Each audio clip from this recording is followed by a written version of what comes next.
पिछले वीडियो में हम लोगों ने सीखा था कि कैसे हम पीओ टेबल की सहायता से डिफरेंट वेरिएबल्स का टेबल या फ्रीक्वेंसी डिस्ट्रीब्यूशन बनाएंगे।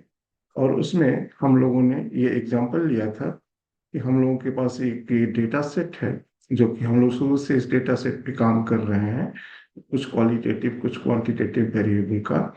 इनका हम हर वेरिएबल्स का फ्रीक्वेंसी डिस्ट्रीब्यूशन पिछले वीडियो में हम लोग बताया गया था। हाँ, कुछ इस तरह का हम लोगों ने टेबल बनाया हुआ था, जिसमें कि वेरिएबल लिया गया था, जैसे जेंडर है। फिर यहाँ पे कोई चीज कैलकुलेट कराई गई थी, या तो फ्रीक्वेंसी कितनी है या कुछ और। आज जो हम आपको टेबल टेप कर रहे हैं, वो उसमें क्या किया गया है कि हम हर वेरिएबल का के लिए उस जिन उन व्यक्तियों का जो इनकम था, उसका एवरेज कितना है और उन लोगों की संख्या कितनी है, इसका एक टेबल बनाया हुआ है। जैसे यहाँ पे है कि फीमेल का एवरेज इनकम 5134 था, और कुल 33 फीमेल्स थी हमारे डेटा सेट में, और मेल का ये डेटा है। तो ये हमने कैसे बनाया था, तो इसको हम कोई एक दिखाते हैं। जैसे हमने ये लिया, इसको मैं कॉपी कर रहा हूँ ताकि मेरा टाइम कम लगे, और मैंने यहाँ पेस्ट किया और मैंने यहाँ क्लिक किया। जब मैं यहाँ क्लिक कर रहा हूँ तो मेरा फील्ड का जो यहाँ टेबल दिखता है, वो दिख नहीं रहा है। तो अगर आपको ये नहीं दिख रहा है तो आप ऊपर ये पिवोट एनालिसिस को क्लिक करें, और यहाँ पे लास्ट में आपको मिलेगा फील्ड लिस्ट। फील्ड लिस्ट को क्लिक कर देंगे, ये फील्ड आ जाएगी। मैंने इसमें एज ग्रुप रो में डाला हुआ है, इसलिए यहाँ पर एज का ग्रुप लिखा हुआ है, जो कि हम लोगों ने पहले से अपने डेटा में बना के रखा था। इसके बाद इसे हम हटा रहे हैं। फिर हमने इनकम को यहाँ लाया है, और इनकम को जब हम ले आते हैं, तो वो चूंकि इनकम क्वांटिटेटिव है, तो ये अपने से इसका सम लिख देगा। लेकिन हमको चाहिए इनकम का एवरेज, ताकि हम बता सकें कि किस ग्रुप एज ग्रुप के लोगों की इनकम कितनी थी। तो इसलिए हम यहाँ से फिर से इसका फील्ड सेटिंग को चेंज करेंगे, जैसा कि पिछले वीडियो में बनाया था, और एवरेज को सेलेक्ट करेंगे। अब अगर हम ये भी चाहते हैं कि इस एज ग्रुप में, पहले एज ग्रुप में कितने लोग थे हमारे डेटा में, टोटल 60 लोगों में, तो फिर हमने क्या किया, इसको फिर से सेलेक्ट किया। सेलेक्ट करने के बाद माउस को ड्रैग करके यहाँ ड्रॉप बॉक्स में डाल दिया, और इसने दिया फिर से सम। और फिर से हम इसका एक बार वैल्यू फील्ड सेटिंग से कहेंगे कि काउंट दे दो, तो ये हमें मिल गया है। और इसी तरह से हमने ये सारी टेबल्स बनाई हुई हैं हर वेरिएबल की। तो ये तो रह गया टेबल की बात। तो हम इस टेबल को डिलीट कर देते हैं, ये केवल आपको मेमोरी को रिवाइज करने के लिए था। अब हम चाहते हैं कि ये हमारा टेबल ग्राफ में कन्वर्ट हो जाए। तो शायद हमने कभी आपसे डिस्कशन के दौरान बताया था कि अगर हम क्वालिटेटिव वेरिएबल का टेबल बना रहे हैं, तो हम जो ग्राफ चुनते हैं वो वन डायमेंशनल ग्राफ चुनते हैं, और या तो बार डायग्राम चुनते हैं, या कॉलम चार्ट चुनते हैं, या पाई चार्ट चुनते हैं, या लाइन चार्ट चुनते हैं।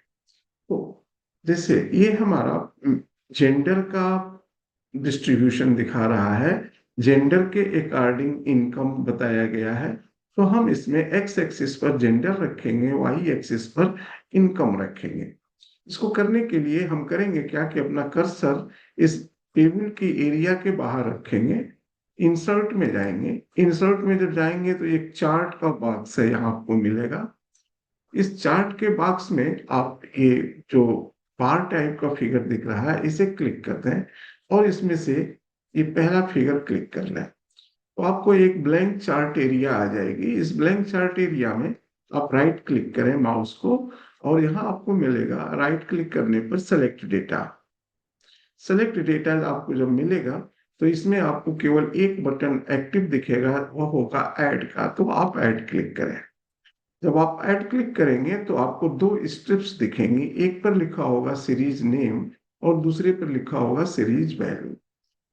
हमें सीरीज नेम से उतना इम्पोर्टेंस हम इंपॉर्टेंट हमारे लिए नहीं है जितना सीरीज वैल्यू का ही ग्राफ प्लॉट करना। तो हम इसमें जो पहले से लिखा हुआ था बैक स्पेस से हटा दिए और इस पहली वैल्यू में क्लिक किए और माउस को नीचे तक ड्रैग किए। अब हमने ये जब माउस ड्रैग किया और ओके किया, इसके बाद ओके करने के बाद यहाँ पर हमको फिर से ये जो आएगा बॉक्स, यहाँ एडिट को क्लिक करना है और एडिट को क्लिक करके ये जो हमारा रो का लेवल है नेम वाला, इसे हम सेलेक्ट कर देंगे तो हमारा फिगर बन के आ जाएगा, मेल और फीमेल। अब यहाँ पे देखिए कि इस डेटा में और इस फिगर में क्या फॉल्ट है। हमारा डेटा बता रहा है कि फीमेल्स की एवरेज इनकम 5100 समथिंग है और मेल की इनकम 4800 समथिंग है। मीन्स दोनों में बहुत ज्यादा अंतर नहीं है। लेकिन अगर आप यहाँ पे देखें इनके बार्स की हाइट को, तो ऐसा लग रहा है कि फीमेल्स की इनकम मोर देन ट्वाइस है मेल की इनकम की। इसका मतलब है कि ये ग्राफ कुछ गलत बन रहा है। इसका कारण क्या है कि ये जो वाई एक्सिस पे मेजरमेंट किया है इस एक्सेल ने, वो ओरिजिन को जीरो से स्टार्ट नहीं किया है। ये अमूमन ऐसी एरर हो जाती है कभी कभी। तो आप जब भी ग्राफ बनाएं तो इस बात का ध्यान रखें। अब मैंने क्या किया, इसको जीरो से स्टार्ट करने के लिए मैं इस पर क्लिक किया और राइट क्लिक करेंगे और कहेंगे फॉर्मेट एक्सिस। जब फॉर्मेट एक्सिस आप करेंगे तो एक्सिस ऑप्शन मिलेगा और यहाँ पर जो मिनिमम वैल्यू है 4750, इसको कर दीजिए जीरो। यहाँ पे चूंकि ऑटो ये उठाया है, आप कर दीजिए इसे जीरो और इसके बाद इंटर। अब देखिए आपका ग्राफ सही बन गया। फीमेल और मेल, फीमेल की हाइट थोड़ी सी ज्यादा है मेल की हाइट से। अब अगर आप चाहते हैं कि इसकी टाइटल लिख दी जाए तो यहाँ पे आप लिख सकते हैं कि इनकम इनकम बाय जेंडर। ये हमारी टाइटल हो गई। अगर आप चाहें तो इस इन ये जो लाइंस हैं इस पे क्लिक करके, और जब आप इन लाइन पे क्लिक करेंगे तो ये सारी लाइन सेलेक्ट हो जाएंगी और इसे डिलीट कर दें। इससे आपका चार्ट थोड़ा सुंदर लगेगा। अगर आप चाहते हैं कि इनका कलर बदल दें तो आप इस किसी भी बार पे क्लिक करें। जब आप क्लिक करेंगे तो ये दोनों बार सेलेक्ट हो जाएगा। अब आपको क्या करना है, किसी एक का कलर चेंज करना है। एक किसी बार पे फिर से क्लिक करते हैं, दूसरा डीएक्टिवेट हो जाएगा और ये एक्टिव रहेगा। इसके बाद राइट क्लिक करें या फिल आपको मिलेगा। हाँ, आपका अगर ये एमएस जो विंडो है, सॉरी माइक्रोसॉफ्ट ऑफिस है, अगर पुराने वर्जन का है तो शायद ये सब चीजें आपको नहीं दिखेंगी। तो वहां पे जो आपको टीचर कंसर्न लैब में मिलेंगे वो आपको समझाएंगे। हम यहीं पे राइट क्लिक करेंगे तो हमें फिल ऑप्शन मिलेगा। फिल ऑप्शन में हम यहाँ एरो क्लिक करेंगे तो हमें कलर मिलेगा। हम कोई कलर सेलेक्ट कर रहे हैं। अब हम क्या कर रहे हैं कि इसको यहां से कट कर रखना है, कंट्रोल एक्स, और एक नई सीट पर यहां लाके पेस्ट कर देना है, कंट्रोल भी। इसे बंद करते हैं और इसको थोड़ा सा रीसाइज करते हैं। रीसाइज करने के लिए हम फॉर्मेट में जा रहे हैं और इसकी जो विड्थ है इसको थोड़ा कम कर देते हैं, इसकी हाइट को भी थोड़ा कम कर देते हैं। लेकिन याद रखें कि हम हर फिगर को यहाँ ले आएंगे और इसी तरह से कम करेंगे। जैसे मान लीजिए कि इनको 2 कर दिया, इसको 3 कर दिया या 4 कर दिया, इंटर। तो ये हाइट इसकी हमने 2 रखी, विड्थ इसकी 4 रखी। अब फिर से हम जाएंगे अपने पिवट टेबल में और फिर से दूसरे का ग्राफ बनाएंगे। मान लीजिए कि हमें ये एजुकेशन का ग्राफ बनाना है। तो फिर हम गए इंसर्ट बटन में, फिर से हमने यहाँ से एक चार्ट चुन और इस बार सपोज करिए कि हम पाई चार्ट बनाना चाहते हैं। तो पाई चार्ट के लिए चूंकि ये भी क्वालिटी है 11th तक 12th तक, लाइक दैट, तो हम यहाँ से एरो क्लिक किए और हमने ये चार्ट सेलेक्ट कर लिया। और इसके बाद फिर से राइट क्लिक किया, सेलेक्ट डेटा किया, किया। ऐड के बाद यहाँ पे आए वैल्यू बॉक्स में, वैल्यू बॉक्स में आकर के इस वैल्यूज को दे दिए और ओके कर दिए। एंड अब एडिट ऑप्शन में गए और यहाँ पर हमने ये value they the and okay, and okay. फिर से हमने इसको कॉपी किया और यहाँ पर भी हम टाइटल लिख सकते हैं उसी तरह से, इनकम अकॉर्डिंग टू एजुकेशन और इनकम बाय एजुकेशन। इसको कट कर लिया, कंट्रोल एक्स। इसके बाद फिर से हम गए अपनी सीट पर और यहाँ पेस्ट पेस्ट कर दिए, कंट्रोल V। अब हम कोशिश करेंगे कि इसकी भी साइज इसी के साइज के सिमिलर बन जाए। तो जो फॉर्मेट हमने यहाँ यूज किया था, फिर हम जाएंगे फॉर्मेट में, इसको शायद हमने रखा था 2 और इसको रखा था 4, तो हमने इसको भी कर दिया। अब ये सिमिलर शेप का ऊपर नीचे बन गया। इसी तरह से हम ये बाकी सारे वेरिएबल्स का हम ग्राफ बना सकते हैं। जैसे ये जो हमारा ग्राफ है, ये हमारा क्वालिटेटिव है, ये भी क्वालिटेटिव है, ये भी क्वालिटेटिव है। ये सारे टेबल क्वालिटेटिव वेरिएबल के हैं, लेकिन ये जो टेबल है ये एज का है। एज हमारा क्वांटिटेटिव वेरिएबल था। तो जब हमारे पास क्वांटिटेटिव वेरिएबल होते हैं तो हम हिस्टोग्राम बनाते हैं। हिस्टोग्राम बनाने के लिए क्या है कि हम एक्सेल में डायरेक्ट हिस्टोग्राम नहीं बनता है, तो कुछ ट्रिक्स का इस्तेमाल करते हैं। उसको बनाने के लिए करेंगे क्या, फिर से हम जाएंगे इंसर्ट में। इंसर्ट में जाकर के हम एक कॉलम चार्ट को सेलेक्ट करेंगे और फिर वही select data, add x values या डेटा वैल्यूज, हमने इनकम दे दिया, ओके। और फिर से एडिट बटन को क्लिक किया और इसमें हमने एज ग्रुप दे दिया एंड ओके। हमने इसके कलर्स को थोड़ा बहुत चेंज कर दिया, एक एक को मैंने केवल चेंज कर रहा हूं। सॉरी, ये चारों के सारे सेलेक्ट हो गए थे, इसलिए इसने सबको कलर कर दिया। अब मैं इसको चेंज कर रहा हूं, इसको ग्रीन कर दे रहा हूं, फिर इसको चेंज कर दे रहा हूं, इसको भी ग्रीन कर दे रहा हूं। और फिर से मैं गया इसमें, इसी चार्ट पर फिर से राइट क्लिक किया, फिर से कहा सेलेक्ट डेटा और इस बार फिर ऐड कर रहा हूं। और इस बार भी मैं वही चीज दे रहा हूं जो पहले दिया था और किया ओके।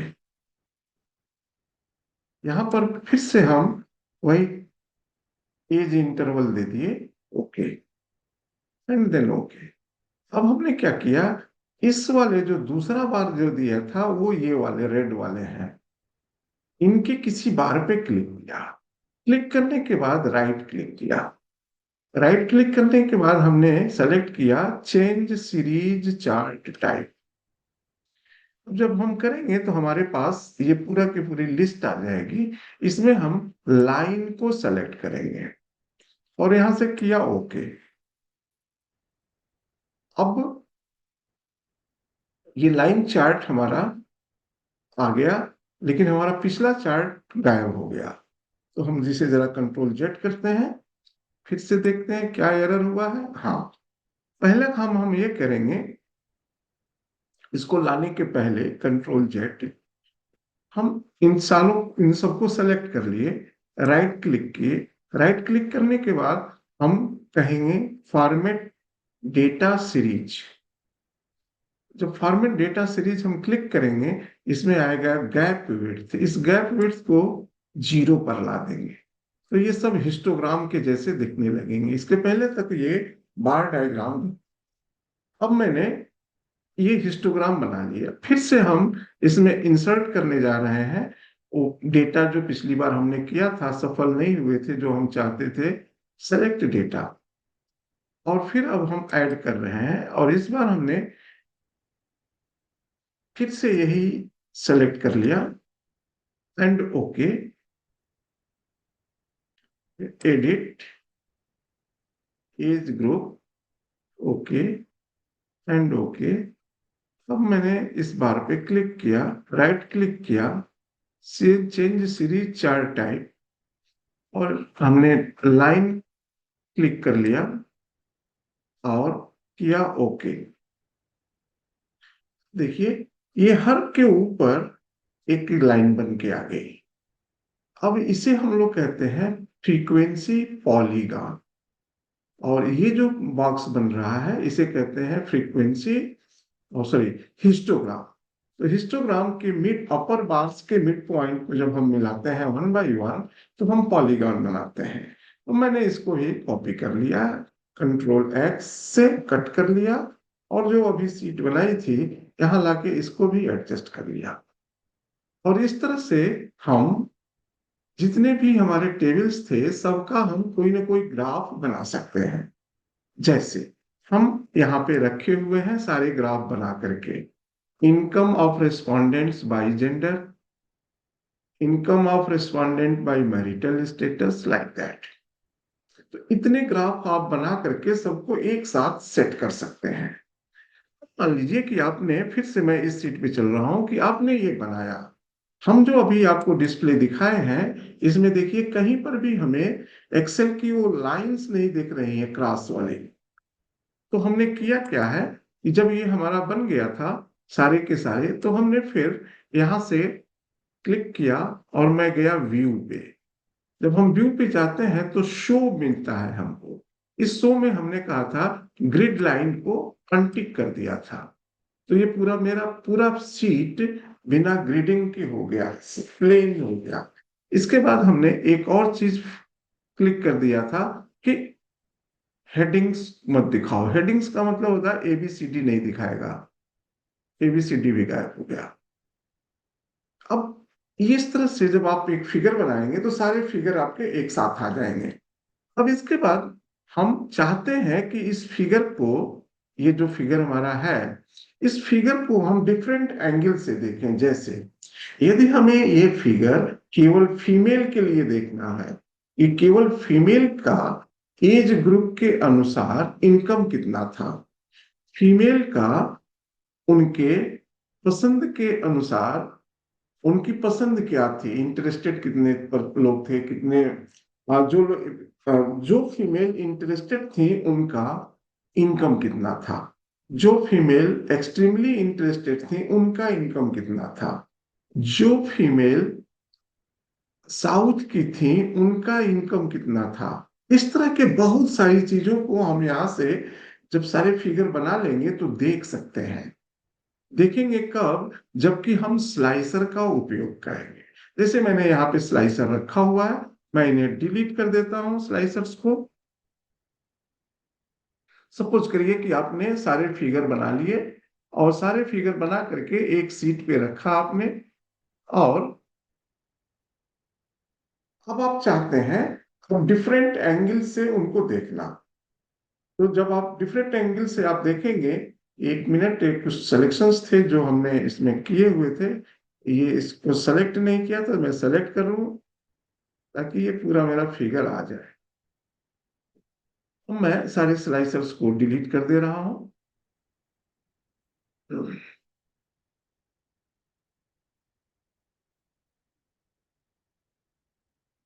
मीन्स कि हम पिक्चर के द्वारा सारे डेटा को विजुअलाइज करेंगे।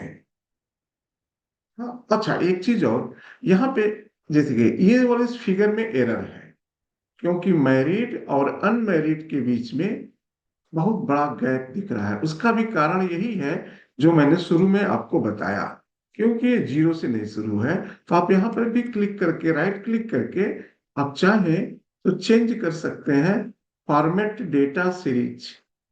फॉर्मेट डेट एक्सिस है ये, और फॉर्मेट एक्सिस को यहाँ पे हमने कर दिया मिनिमम 0, और से बंद कर देते हैं। हाँ, अब देखिए, अब जाकर के हमारा ये ग्राफ मैरिटल स्टेटस का सही हुआ। अब हमने वो स्लाइसर यहाँ पे कैसे लाया था, इसके लिए हम जाएंगे पीओ टेबल में, जो कहाँ पर कि हमने टेबल बना करके रखा हुआ है।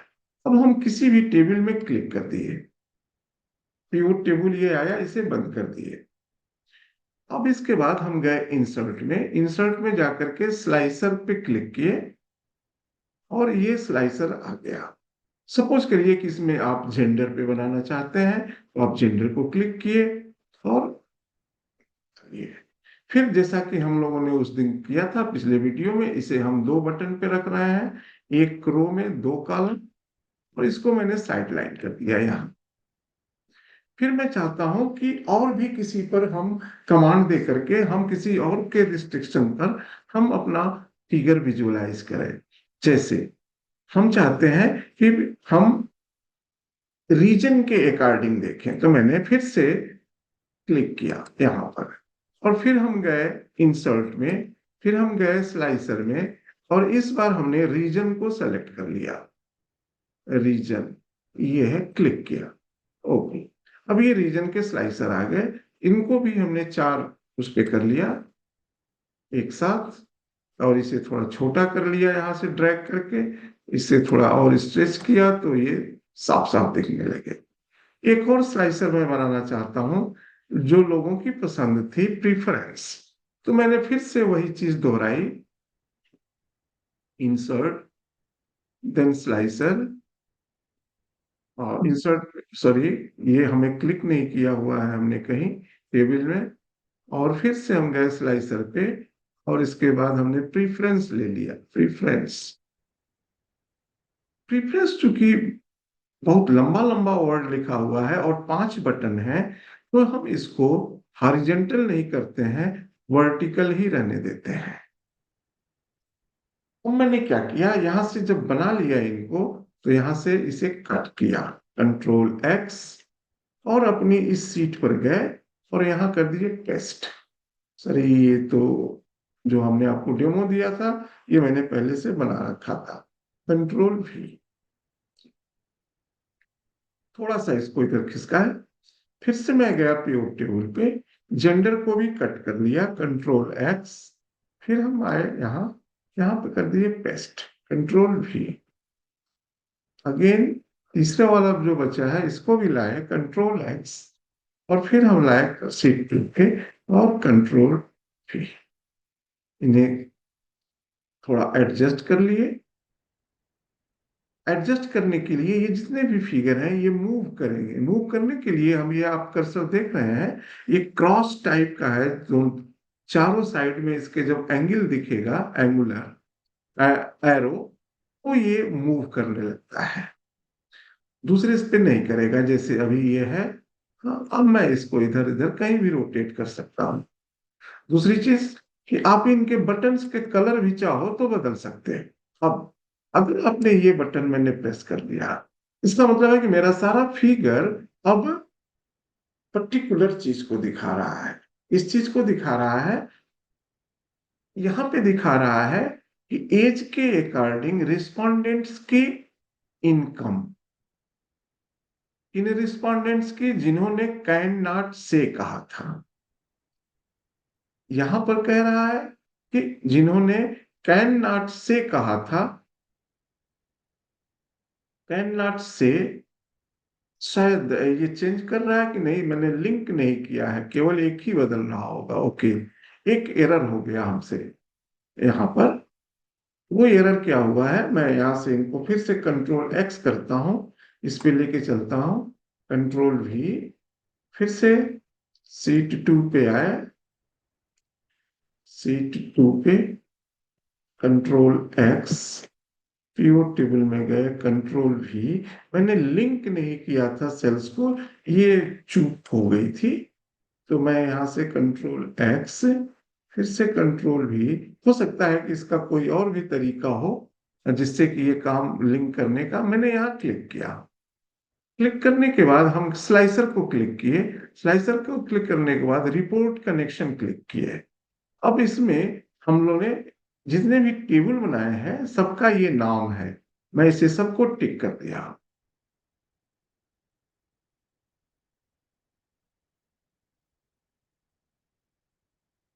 And okay. सिमिलरली इस स्लाइसर के लिए भी हमने कनेक्शन सबका ओके किए करना होगा, अदरवाइज केवल अपने ही ऊपर काम करेगा। Okay, and then here again report connection.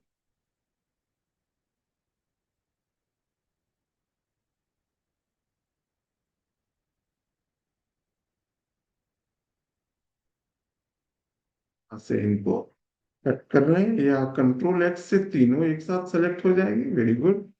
अब तीनों एक साथ कंट्रोल एक्स से सेलेक्ट किए, तो हमने किया कंट्रोल एक्स, और कंट्रोल एक्स के बाद हम अपनी सीट पे आए और ये कंट्रोल भी आया कि नहीं, नहीं आया। कंट्रोल भी नहीं आया, सॉरी, हम नहीं कर पाए। कंट्रोल जेड, कंट्रोल जेड, हाँ, एक एक को ही ले चलते हैं। कंट्रोल एक्स, और शायद कंट्रोल सी किए होते तो हो सकता था। कंट्रोल क्यों है इसको बेस्ट ऑप्शन नहीं आ रहा है, कहीं कुछ चूक हो गई है लाने में। पीओ table control Z, control Z, ये क्यों यहाँ पे सेल कॉपी है। Control C, control C, control V, okay, X से नहीं काम किया। खैर, हिट एंड ट्रायल है ये। कंट्रोल सी, शायद वो कंट्रोल सी कहीं और था इसलिए ये हो रहा था। Control V, then again control C, and here again control V. अब ये सारे सारे लिंक हैं। देखिए, can not say not interested यहाँ केवल दिखा रहा है क्योंकि बाकी बटन डीएक्टिवेट है। मैंने कंट्रोल क्लिक किया और इन बटन्स को क्लिक किया, कंट्रोल बटन को प्रेस करके सारा का सारा मेरा ओरिजिनल आ गया। अब अगर हम फीमेल क्लिक कर देते हैं तो ये पूरा का पूरा डेटा हमें फीमेल के लिए दिखा रहा है। यहाँ ग्रैंड टोटल मीन्स इसी को ग्रैंड टोटल में दिखा दे रहा है। अगर हम ईस्ट कलेक्ट सेलेक्ट कर लें तो ईस्ट में, ईस्ट रीजन के रहने वाली फीमेल्स का ये सारा डिटेल आने लगा। अगर हम इंटरेस्टेड कर लें तो फिर हमें वो डिटेल मिलने लगेगा। तो ये चीजें आप बड़े आसानी से बना सकते हैं, और जब हम लोग इसे बना लेते हैं तो इसे बोलते हैं डैशबोर्ड। तो एक तरह से हमने एक डैशबोर्ड बनाया है कि अब कोई आदमी आसानी से हमारे डेटा को विजुअलाइज कर ले, जिस एंगल से देखना चाहे उस एंगल से देख ले। ये तरीका कहला जाता है डैशबोर्ड प्रिपरेशन। अब ये बहुत बेसिक आइडिया है डैशबोर्ड बनाने का। बहुत एडवांस डैशबोर्ड अब बनाए जा रहे हैं। बहुत सारे एडवांस टूल आ गए हैं जिनकी वजह से, जिनके हेल्प से ये डैशबोर्ड क्रिएट किए जाते हैं। इसमें जो मेन बात है वह है कि आपका चॉइस, कि आप ग्राफ कौन सा चूज करोगे। अमूमन बार ग्राफ और कॉलम ग्राफ, ये दो ग्राफ यूज किए जाते हैं इन क्वालिटेटिव वेरिएबल्स को बनाने के लिए। बार ग्राफ और कॉलम ग्राफ में फर्क केवल इतना है कि अमूमन कॉलम ग्राफ को लोग वर्टिकल जब बनाते हैं बार तो कॉलम बोलते हैं, और जब हॉरिजेंटल बार बनाते हैं तो उसको बार ग्राफ बोलते हैं। लिटरेचर में जनरली हम लोग इन्हें बहुत ज्यादा डिस्टिंग्विश नहीं करते हैं। हाँ, आपको कुछ किताबों में मिलेगा कि अगर आपका क्वालिटेटिव वेरिएबल रीजन को शो कर रहा है, मीन्स जिस लोकेशन से संबंधित है, हाँ, डिस्ट्रिक्ट है, तो जब हम इनके डेटा का बार ग्राफ बनाते हैं तो हम उन्हें हॉरिजेंटली रखते हैं। लेकिन बहुत कंफ्यूजन है या बहुत क्लियर कट इसमें रूल्स नहीं है कि किस तरह के क्वालिटेटिव वेरिएबल का हम हॉरिजेंटल बार बनाएं और किस तरह के का वर्टिकल बनाएं। दूसरी बात, ये बहुत बेसिक ग्राफ्स हैं, इसके अलावा और भी बहुत सारे ग्राफ्स बनाए जा सकते हैं। एक वीडियो हमारे ने काफी पहले लॉकडाउन में डाला हुआ था कि एक्सेल में डिफरेंट ग्राफ्स को बनाने के लिए अगर आप उस वीडियो को भी देखेंगे तो उस वीडियो में ग्राफ को बनाने का डिटेल में हमने चर्चा करी है। यहाँ मेरा पर्पस था डैशबोर्ड की आइडिया देने का, इसलिए मैंने बहुत सारे ग्राफ्स कुछ दिखाए, कुछ हमने पहले से बना के रखे थे कि आपका टाइम कम लगे इसे सुनने और देखने में। तो मुझे लगता है कि अब आपको इससे भी एक आइडिया मिलेगी और जरूर आपको इससे इन्हांस होगा नॉलेज। हम इस वीडियो के डिस्क्रिप्शन में जिस वीडियो की मैं बात कर रहा हूँ उसका लिंक डाल, अगर आप इंटरेस्टेड होइएगा तो उसमें देखिएगा। उसमें हमने कुछ और भी ग्राफ्स बनाने के तरीके सिखाए हैं और जो आपके लिए हेल्पफुल होगा। तो आशा है कि आपको अब पहले के से बेहतर जानकारी मिल रही होगी और आप इंजॉय करेंगे। हाँ, ये बात जरूर है कि मैं बार बार कहता हूं कि आप जब वीडियो देखें आप अपनी इच्छा को जरूर कमेंट बॉक्स में लिखें। लाइक करें या ना करें, सब्सक्राइब करें या ना करें, मेरा पर्पज आपको सिखाने का है, पढ़ाने का है। और हमसे भी बेहतर सिखाने और पढ़ाने वाले वीडियोज आपको मिलेंगे और आप और भी वीडियोज देखते रहें। अगर इससे आपको सेटिस्फेक्शन नहीं होता है तो मैं इसी तरह से आपको छोटे छोटे टॉपिक्स पे और वीडियो दूंगा। जो प्रैक्टिकल हमने दिया था उस प्रैक्टिकल का यहाँ पर आज हम एंड कर रहे हैं। अब उसी प्रैक्टिकल के क्वेश्चन के आधार पे हम आपको कुछ और नए क्वेश्चंस देंगे प्रैक्टिकल लैब में। Thank you all for watching these videos and providing support to the department for enhancing the quality of education. So, आप सभी को धन्यवाद, नमस्कार।